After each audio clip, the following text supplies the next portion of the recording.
When hardened criminals repeatedly evade justice, elite police units are created to crack these toughest cases.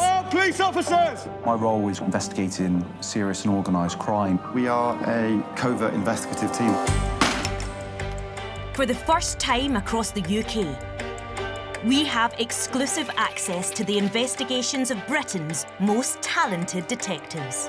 We'll spend years putting together all of these tiny pieces of evidence. The most bizarre investigation I've been involved in. And share, for the first time, the methods and evidence that bring these criminals to book. Handguns coming in from the United States. He had the drugs. That is a lot of money. A real who did it. This time, murder suspects on the run in the Midlands. We've got two people here who have shown that they're capable of murder. A burglar impersonating a policeman to prey on the elderly in Kent. And a multi-million-pound counterfeiting gang in Manchester. The sheer volume of goods and profit means that the people behind this are genuine organised crime groups.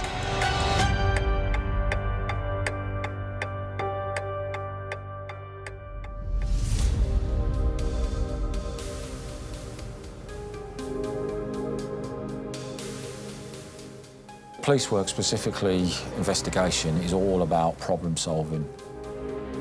I am the lead for the homicide unit for Northamptonshire. You get an immense sense of satisfaction when you get the right result from a job. During 2018, there had been a spate of killings across Northamptonshire. In the October, DCI White was working on the major incident team. He received a call about an event in the Upton area of Northampton. It was around about 10:15 at night. I was getting into bed, and the phone rang. The detective sergeant who was on the night crime car at that time was on the other end of the line. She basically said that we've had a shooting and we've got a person deceased in the middle of the road, shot in the chest. Can you come back to duty?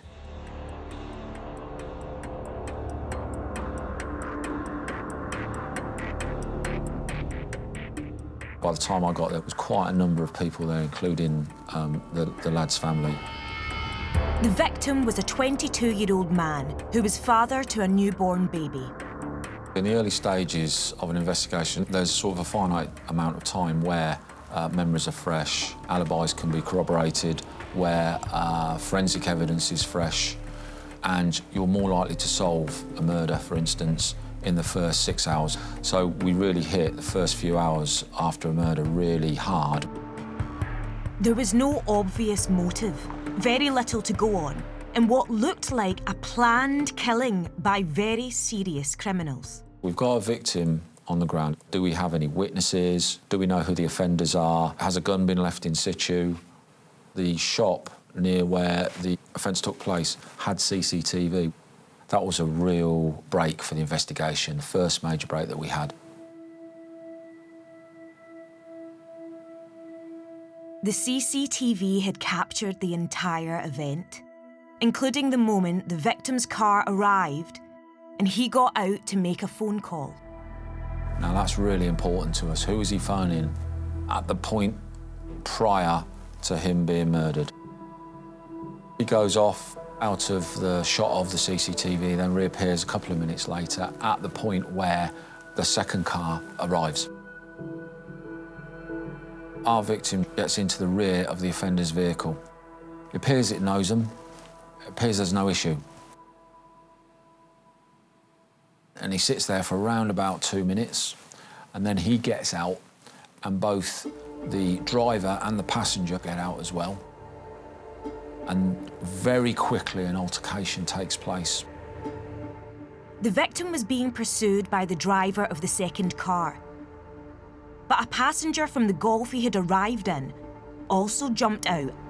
Some flashes from some gunshots. Bullets were discharged.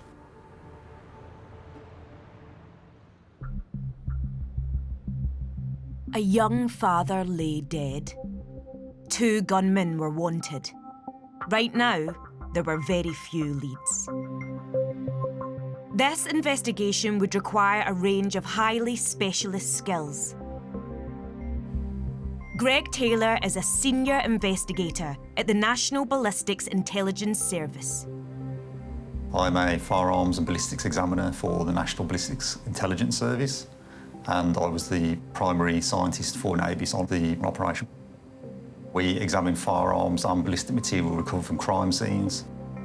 Mark D. Giovanni at Advanced Laser Imaging was also brought on board to help make sense of the murder scene. I'm a crime scene reconstruction expert. In all police investigations, there are questions that police officers have. It might be around locations of people, lines of sight, trajectories. There are a whole host of information that's related to the environment itself. Historically, the way they could try and understand these is to go to the scene and try and recreate it physically. However, there are huge amounts of inaccuracies in doing work that way. This elite team were codenamed Operation Pageant. The victim obviously has a mobile phone on him and also had some identification. So that mobile phone was key for us. Who was the victim? Phoning immediately prior to the offenders turning up. The second challenge was to see what could be determined from the small amount of forensic evidence found at the scene. We had the bullet casings retrieved in a forensically sound manner and sent off to NABIS. To start with, we received 3 casings from the crime scene. These were just left scattered on the street scene. But because you've got a fatal victim, there was a post-mortem and we needed to recover the projectile from the body. The first job that we do as a forensic scientist is to look at those casings and try and understand things like type of gun that have been used. For an event where you've got 3 casings, you might have 1 gun, you might have 3 guns. When a firearm discharges and it leaves ballistic material, the markings that are on there are unique to the gun, like a fingerprint. With the cartridge casings that have been recovered, we were able to infer that they were likely from a Glock pistol. When the projectile came in to us, we were able to infer that that was from a .38 caliber revolver. There were 2 guns that had been used. Meanwhile, the police detectives began analysing their second lead, the victim's mobile phone. We have a look at the phone and we can establish that he's calling a number ending 2895 immediately prior to the shooting. We need to find out who that is. A swift inquiry with the phone company outlined that it's pay-as-you-go, so we don't get anywhere in relation to who that person is. But the pay-as-you-go burner phone made a call immediately after the murder that the police could track. This becomes a significant line of inquiry for us. Why is he receiving phone calls from 2895 and what is his relationship to the 2895 number? We track that phone. The police now had the identity of someone they believed was connected to the killers and possibly a getaway driver. Their third and final lead was the second vehicle that had arrived on the scene. The offenders were driving a Ford Focus. We know that for the shape of the vehicle, although we couldn't make out the registration number of that vehicle. We receive a phone call from the Force Control Room outlining the fact that there was a car on fire in some wooded area and they believe it's a Ford Focus. Luckily for us, it's only partially burnt out. That fire could have destroyed valuable forensics, linking the Ford Focus to the murder. So DCI White decided to also explore a new theory. You'd have to assume that if they were going to burn out a Ford Focus in a rural area like that, they'd have some means of getting away.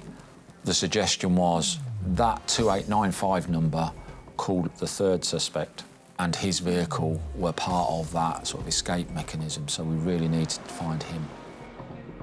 Within hours, their hunch paid off. Early the next morning, a road traffic collision was phoned in from junction 13 at Milton Keynes. And the vehicle that was involved in that was the third suspect's vehicle. When he returned home, he was greeted with a welcome party from Northamptonshire police and we had him arrested. Police were confident this was the getaway driver, but he wasn't telling them anything. Retrieved his vehicle from junction 13. And after examination of the vehicle, we found that the vehicle contained a telematics box which is actually a goldmine of information for us. And that created a trail of movement on that vehicle. The telematics identified that that vehicle had been on the same farmer's track as the Focus, where the Focus was burnt out. So we could put that vehicle there.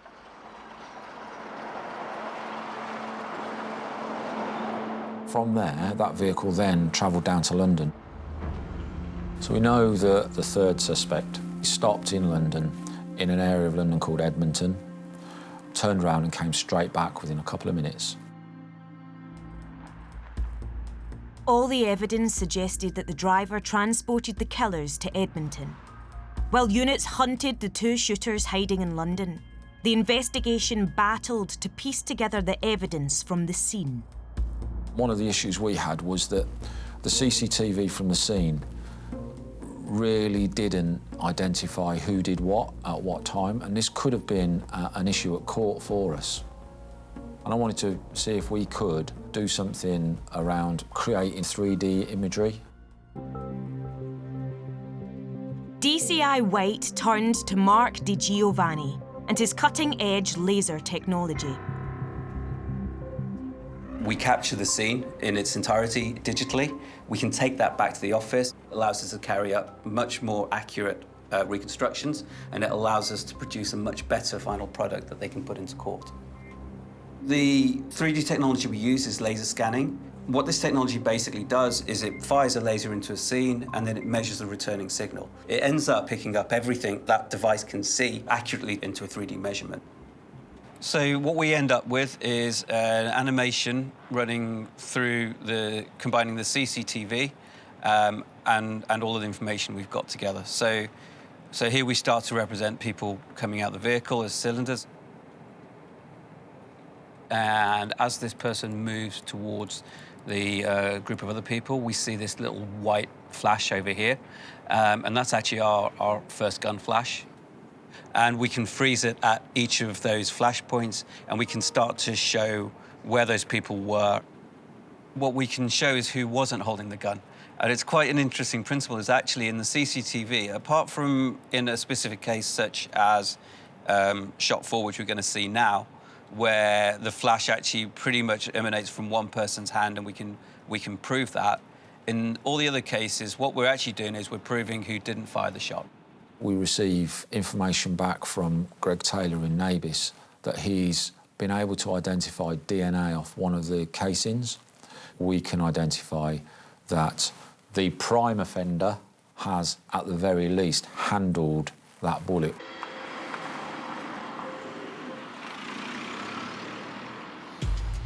"14 days after the murder, the police now had two suspects.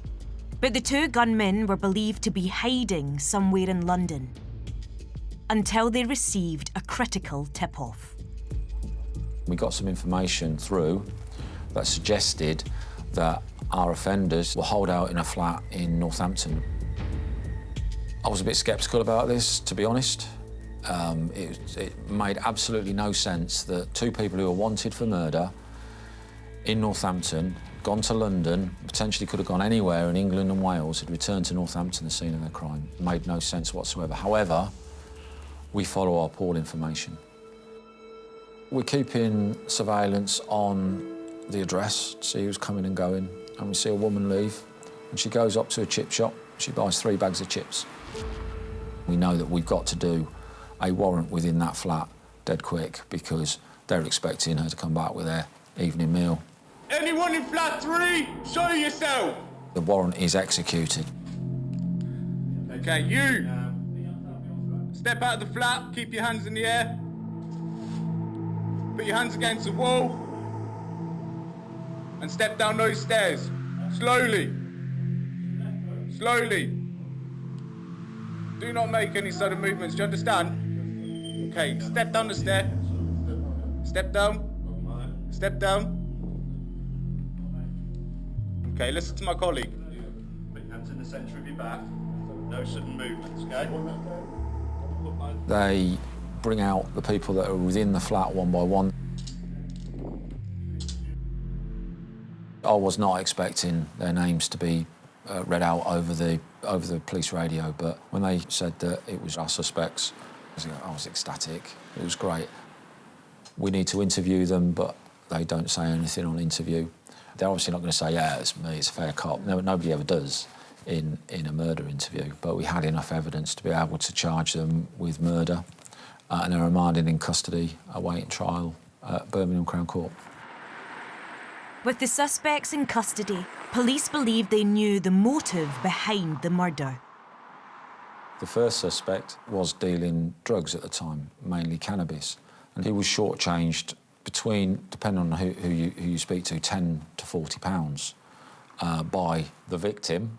Somehow this got out of hand.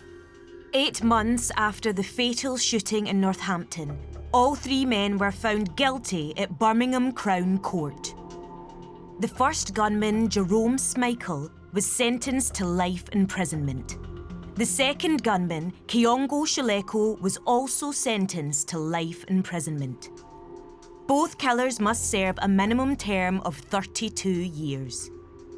The getaway driver, Lewis Carmody, was sentenced to 6.5 years in prison.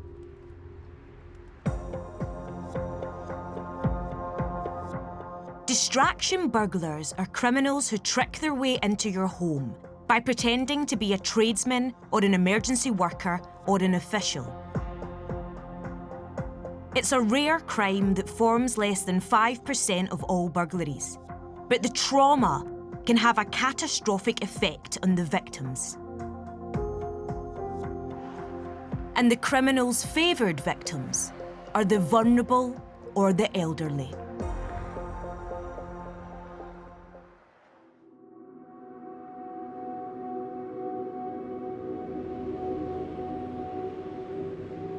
I just love the opportunity to help people. I don't think many other jobs give you that chance to do that. I would look at any burglaries that come in and try and identify the offender. Kent Police established the Chief Constable's Crime Squad in 2019 to focus on burglaries. The crime squad is made up of 2 halves, so you've got the investigation side. We will deal with all the offences that are coming into custody. The disruption side have a lot of involvement in arresting the criminals. Summer 2020, and the police were called after a burglary at the home of a retired elderly couple. On Saturday, the 20th of June 2020, an elderly male and female were out in their garden. The elderly male came back inside the property about midday and noticed that his wallet and lots of cash was missing. He telephoned the police and reported it. It was in a very rural location, so there was a lack of CCTV, there was a lack of witnesses. The victim himself hadn't seen anybody go in and out of the property. The victims were an elderly retired couple, and the criminal hadn't finished with them yet. On the 6th of August 2020, the elderly male contacted the police and explained that a male had knocked on his door saying that he was a police officer called PC Davis from Canterbury Police Station. He referred to the earlier incident that the victim had reported and stated that he needed to come and identify some seized items at Canterbury Police Station the following day. However, when the elderly male had explained this to his wife, she became suspicious and advised him to contact the police. As well as the loss of money and items, the invasion of a home by burglars is often highly disturbing for the victims. The fact this burglar impersonated a police officer suggested he would stop at nothing to get what he wanted.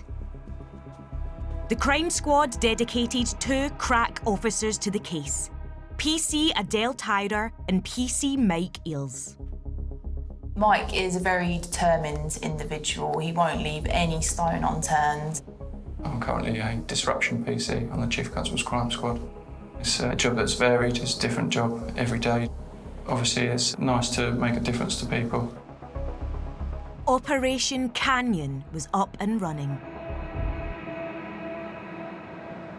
We as police officers are here to protect members of the public. He took advantage of that and tried to manipulate the victim. To be honest, I was completely disgusted with that. If he's going around posing as one of us, of course people are going to trust him. And the effect that has, they'll now doubt everybody. He basically just knew that there were elderly people living alone and he could take whatever he wanted. On the same day, police were contacted by another gentleman living in the village of Wingham, close to the scene of the first crimes. Police received a further report, approximately 5 minutes drive away from the first victim. He had returned home and had seen a male in his garden. The windows of his property were open and believed that the male had been inside. He confronted the male and the male then ran off. When the victim went back inside, he realised that his mobile phone was missing. This person is desperate. They will steal whatever they can. 2 houses had been targeted, but his crime spree continued to escalate, and soon police received calls from a third victim, a 91-year-old suffering from dementia. The offender was described as aged about 40, with mousy brown hair, wearing a grey or green top and dark trousers. We now had 3 reported burglaries in a very small radius, all targeting vulnerable elderly victims. It was too much of a coincidence. It lit a fire within me, to be honest, to catch this guy. Operation Canyon urgently needed to identify the criminal. You have to walk the scene, look for CCTV cameras, ring doorbells, dash cams. We needed as much CCTV footage so that we could try piecing it together. There was private CCTV from neighbours, however it wasn't clear enough to identify any suspect at all. We noticed that there was a small white van involved in a number of the offences. However, you couldn't make out any registration mark. We didn't have anything further to go on. We just knew that the male committing these offences was in a white van. The village shop was a couple of 100 yards away from one of the victims' properties. We thought we would just check it on the off chance that he'd gone into the shop or driven past the shop. The officer's hunch proved to be a potential game changer. CCTV showed a white van pulling up at 3:30, which was half an hour before the reported offence. They returned again the same day at approximately 6:15, just a couple of hours later. The footage also suggested the burglar was not working alone. A second male then got out of the vehicle and entered the village shop first, and from that piece of footage we were able to get a good facial recognition of male 2. And then male 1 entered the store afterwards, and we managed to get a very clear image of the suspect. The first offender even took his sunglasses off, giving Operation Canyon a clear picture of him. Police at last had a visual ID on the burglar and his suspected driver, but still no names for the offenders. All we had was CCTV of 2 males getting out of a van, a white Citroen Berlingo. We could use our ANPR technology to get a registration for that vehicle. Automatic number plate recognition identified the van and owner, which showed us who the vehicle was registered to, which was suspect number 1. The CCTV didn't show them committing any of the offences. And yes, they were in the local area, but that wasn't enough. So really we need to build a full evidential picture so that when they are arrested, they go straight to prison. While one half of Operation Canyon gathered evidence against the suspects, PC Eels was sent out to keep an eye on their target and build a picture of their day-to-day movements. As the disruption team, we deployed into the areas where we thought the suspects would be in order to try and get more intelligence around that vehicle. If we could find it on the move, see who was in it without showing our hand and making them aware of the police interest in them. Exactly 3 weeks after the first burglary, the suspect struck again. The victim was an 81-year-old female. An elderly female was at home in Faversham. She was expecting somebody to come and fit some fire alarms. A white van pulled up outside the property and a male walked up and said that he was there to fit the fire alarms. The female let him into the property and began making a cup of tea. The male then said he needed to go and get something from the car and never returned. And it was then that they realised a quantity of jewellery had been stolen. Knowing that she probably won't ever get those items back, thought of that for the victim was extremely upsetting. There was no CCTV in the area. Witness sent us a picture of the vehicle that she Googled on the internet and felt that it was similar, and that matched exactly what we had already got from the shop. But the criminals weren't finished yet. 5 days later, they attacked again. This time with the burglar pretending to be a council employee. We received a report from an elderly female. This particular victim is severely disabled. She is unable to walk or get out of a chair, and she lives by herself. A male had walked through her patio doors and claimed to be from the council, started looking around her property and helping themselves to valuable items within. We identified a camera opposite the victim's address. From the previous knowledge, we knew that this was the same person. It's frustrating when we're finding more offences that are occurring, but the more times he commits offences, the more evidence we can build. We had to arrest him as soon as possible. Ideally, we wanted to catch him in this vehicle, as this is what linked him to so many of the crimes. 2 days later, Operation Canyon were ready to strike back. PC Eels took a team out with the aim to arrest the burglar and his partner in crime. I stayed behind and prepared what we needed for the investigation. It was really a one-shot thing. If we'd have gone to the address and they weren't there, we've shown our hand. It was important for us that one or both of the suspects were in this subject van. On that day, I was feeling a bit nervous if anything went wrong, but more excited to know that this guy was finally going to get what was coming to him. We conducted a recce of the home address and the van wasn't on the driveway, so we spread out around the likely routes, and after a few hours there was no sightings of the vehicle. He decided to revisit the target house and get as close as possible.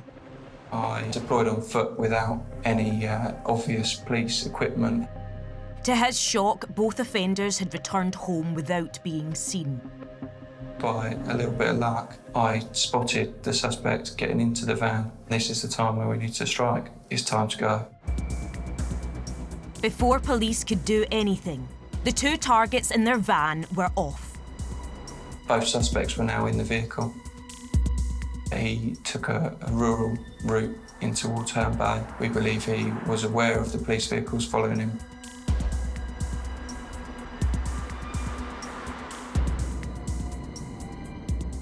And he made a sudden move and parked on the pavement on the wrong side of the road to make a quick exit from the vehicle. We boxed him in using our 3 cars. Go outside, so. Go, let's go. One of the suspects has tried to walk quickly away from the vehicle. He was arrested very swiftly. I was able to get to the van and arrest the second suspect. No, at the moment you're under arrest on suspicion of conspiracy to burgle, OK? Been identified as part of a group of people carrying out burglaries. It's part of an investigation. I think I jumped up in the air. I was so happy. Do not mention when questioned something later on in court. Anything you do say may be given in evidence. It took a bit of time, a lot of planning, but it worked well. It was a team effort. We had to work quickly to stop him from committing any further burglaries. Right, before you got in there, it's been searched. Oh, whatever, mate. I've got handcuffs on. You ain't going to do fucking anything. I'm not wearing a seatbelt. You are wearing a seatbelt. Listen, I'm medical exempt. Talk from wearing a seatbelt. Because I broke my back. OK. I'm medical exempt. Okay. Check it now. Where's your exemption? At home. Right. At home.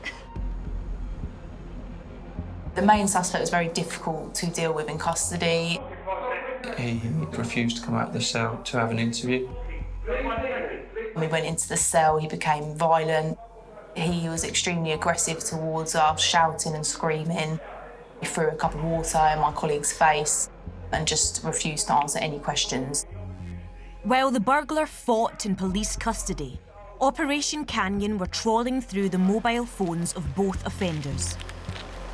A very important line of inquiry was mobile phone data. We knew that all we had was a van and him. That is going to go into some sort of special property. It is indeed, and that was in his pocket, was it? This phone was in the passenger's hand. We wanted to make sure that we hadn't missed any offences, so examining the phone data showed him in the exact offence locations at certain points and also in the surrounding area at various other times. And when combined with the other suspect's phone being in the same location, with the CCTV and the descriptions, just put the nail in the coffin, really. He was charged with 6 counts of burglary. Both offenders were guilty. The burglar, Paul Ellis, was sentenced to over 6 years in prison, reflecting the fact he had targeted the victims of the burglaries. His accomplice was sentenced to 12 months. The victims were overjoyed. It was really nice to actually be able to tell them to know that they could sleep at night and not be worried about this man returning.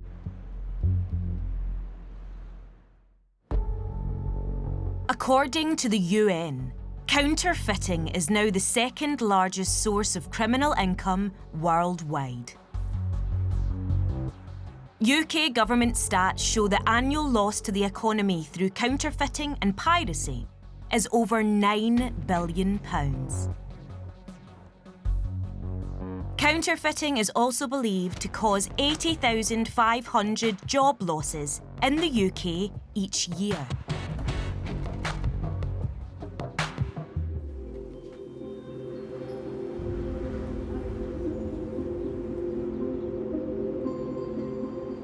I've worked in policing for around 18 years now. I've worked in lots of roles ranging from serious fraud, murder investigation teams, and violent crime. Kevin Ives is the lead detective of the Intellectual Property Crime Unit within City of London Police. The unit has suspended more than 30,000 websites and dealt with over £100 million worth of counterfeit goods. Counterfeit goods are any goods which are sold bearing a false trademark or a false name. The criminals will counterfeit absolutely anything.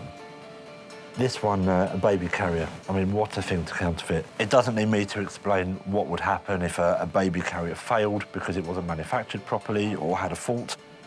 These crime types are clustered around the country. In this case particularly, it was in the northwest of England.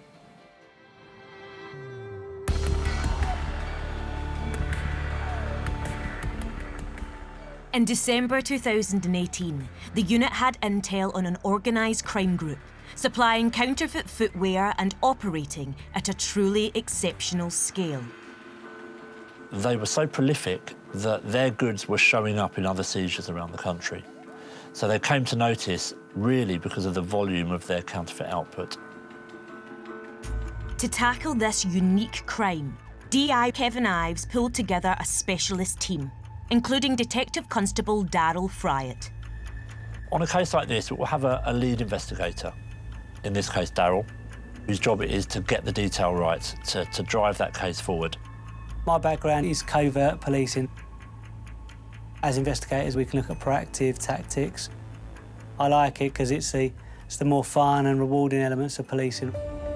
The team was given the name Operation Blenheim. Operation Blenheim was one of our biggest counterfeit goods jobs. This was an organised crime group supplying counterfeit footwear. Trading Standards in Manchester had seized fake shoes being sold under the company name Apple Footwear as early as 2017. They seized items from various markets all over the country. A sizable amount, I mean hundreds of thousands worth of Apple footwear. They've looked at the design of the Air Max and they've put every label you'd expect it to be. There's not one missed, so they've got it on the sides. They've got the swoosh where you'd expect it to be. They've done the heel. They're good quality fakes. And every time a seizure happened, this Apple footwear would crop up. And the questions were asked, well, where's this coming from? By 2018, Operation Blenheim had settled on the owners of Apple Footwear being their principal targets. Their base was in North Manchester. We've got two people who's involved in it. There's a husband and wife team. Now, they're both directors of Apple Footwear. So then we sat around the table and looked at what options we had. And one that we picked was to monitor the imports coming in into the country for Apple Footwear and see what they were importing. The team hoped to find branded fakes as part of Apple Footwear's imported inventories. But their border force colleagues discovered instead only footwear with no visible branding. Bad guys know that if they, for example, want to get 10,000 pairs of fake trainers in, they will import blank trainers and then carry in some of the trademarks and logos to be stitched on whilst they're in the UK. Finding the logos would help build the case. so Border Force monitored Apple Footwear's imports for 3 more months. From what we knew from trade standards, they're doing quite a lot of business. They should be importing quite a bit of stock. But very suddenly, things changed. Nothing came in, no labels came in, which was disappointing and surprising. From what we knew from trade standards, they're doing quite a lot of business, which means they should be importing quite a bit of stock. The business was still running, we checked that, everything was still running as you'd expect. We later found that on the day we started monitoring the importations, they changed their company name from Apple Footwear and Apple Apparel to TYSD Limited. That was changed on the day that we started monitoring the importations, which was a shame, surprising. You know, maybe it was bad luck. It was just a very bad timing. Obviously, the main reason why we didn't find any labels or footwear coming to the country. So this is one of the big decisions we had to make is, what do we do now? The decision was made for Operation Blenheim to turn their focus from the docks to a warehouse the suspects rented in Manchester. Then we changed tactic to looking at them. We used covert methods, and that's where we established that this warehouse was somewhere that they both spent quite a lot of time. Massive warehouse. The amount of time they spent there led us to believe that that's where most of their stock is kept, and that is potentially where all the labels and the counterfeits are kept. Despite weeks of further surveillance, very little stock seemed to be coming in. We'd had the monitoring on for a couple of months now and nothing had come through. And it's one of those decisions where you make your own luck, you make a decision which could go either way. The team still didn't have enough evidence to secure a conviction. Operation Blenheim faced a dilemma. That's when we started looking at enforcement action. The decision was to draw up warrants for the warehouse, home addresses, and for the footwear store in Cheetham Hill. From the trade standards evidence, we had enough to put before a judge to say, look, we believe they're selling counterfeit goods. The raid might deliver the crucial evidence required, but if it failed, the criminals could go to ground. It was a make-or-break moment for the case. Police targets were the shop, the suspect's home, and the warehouse. I took a team to the shop. What's good? What we're here for, we've got a warrant search of premises. At the shop, we found our first piece of luck. We found a Luton van, which was parked up against the shop. That was full of labels. You okay? Yes. Yeah? You're a bit shaky. You can sit down if you want. Sit down. The husband, Jiagang Jia, was arrested, and thousands of branded labels ready to be sewn onto counterfeit shoes were seized. At the home address, £15,000 sterling was found and $4,000. I did feel pressure, and it was a relief when you realise that, you know, the evidence you got there is good. The bulk of the officers went to the warehouse. That's a big unit. Body cam on. At the warehouse, officers were immediately confronted by hundreds of boxes of shoes. Whoa. There was a huge amount of counterfeit goods. We recovered more goods than we were expecting to the point where we had to put something in place to literally seize the warehouse and lock it down because we couldn't transport that amount of goods.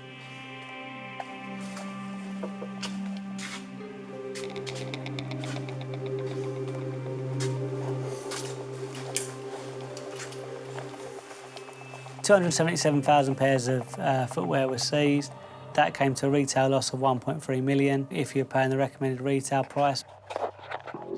The police had all the evidence they needed, but they didn't have the wife until they tracked her down to a local gym. What language do you speak? Mandarin or Cantonese? It's Mandarin? OK. When we get to the police station, we'll have an interpreter there. Excuse me. Do you have a PIN or passcode for your phone? Brilliant. The main evidence did come from the phone. A lot of images of counterfeit goods, a lot of evidence of selling counterfeit goods. Various videos of like a kind of self-teach on how to apply labels to each piece of footwear. We found evidence of a factory in China where the Apple footwear were being made and boxed up on a production line. The husband and wife were charged with infringing trademark and money laundering. I didn't think they actually received the gravity of the situation they was in. I think that only dawned on them when they were charged and we remanded them in custody. At court, the husband, Jiagang Jia, was sentenced to 2 years in prison, while his wife received a suspended sentence. All of their assets were seized and their criminal operation had been broken. The thousands of fake trainers the fraudsters were selling were sent to a secret location and destroyed.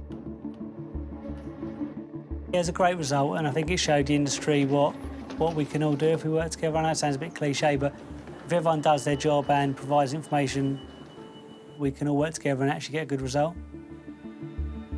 I was really, really pleased with the result. I think that this was potentially one of the biggest suppliers of counterfeit footwear in the UK. And as a team, we'd taken down that business, we'd taken down that criminal enterprise, taken it apart, stripped the assets, and locked up the bad guys.